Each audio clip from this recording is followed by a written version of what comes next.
2020 সালে ঢাকা দক্ষিণ সিটি কর্পোরেশনের নির্বাচনের ফল বাতিল করে বিএনপি নেতা ইশরাক হোসেনকে মেয়র ঘোষণা করে রায় দিয়েছেন আদালত।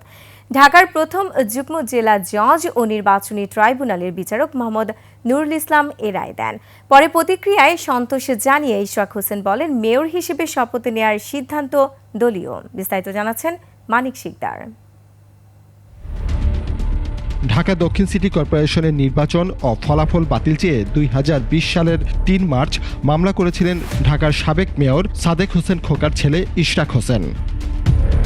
মামলায় তৎকালীন প্রধান নির্বাচন commissioner KM Nurul Huda, returning কর্মকর্তা মোহাম্মদ আব্দুল বাতেন ও দক্ষিণ সিটি কর্পোরেশনের মেয়র ব্যারিস্টার শেখ ফজলে নূর তাপস সহ মোট 8 জনকে বিবাদী করা হয়।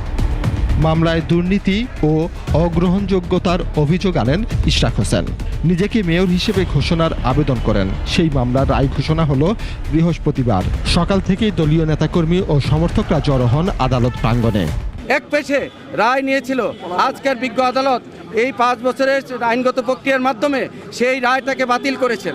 রায় ঘোষণার পর সন্তোষ জানান ইশরাক হোসেন। হাসিনার ভাতিজা খুনি তাপস সে নিজে আদালতে হস্তক্ষেপ করে আমাদের এই মামলার প্রক্রিয়াটিকে বাধাগ্রস্ত করে বন্ধ করে রেখেছিল। আজকে ন্যায় বিচারের আমি পেয়েছি এবং বাংলাদেশে ন্যায় বিচার ফিরে আসুক, জনগণ যে একজন সাধারণ নাগরিক যাতে তার ন্যায় বিচারটি পায় সেটির ধারাটা যে শুরু হচ্ছে বা শুরু হয়েছে খুনি স্বৈরাচারী ফ্যাসিবাদী হাসিনা সরকারের পতনের পর সেটির ধারাটা অব্যাহত থাকুক।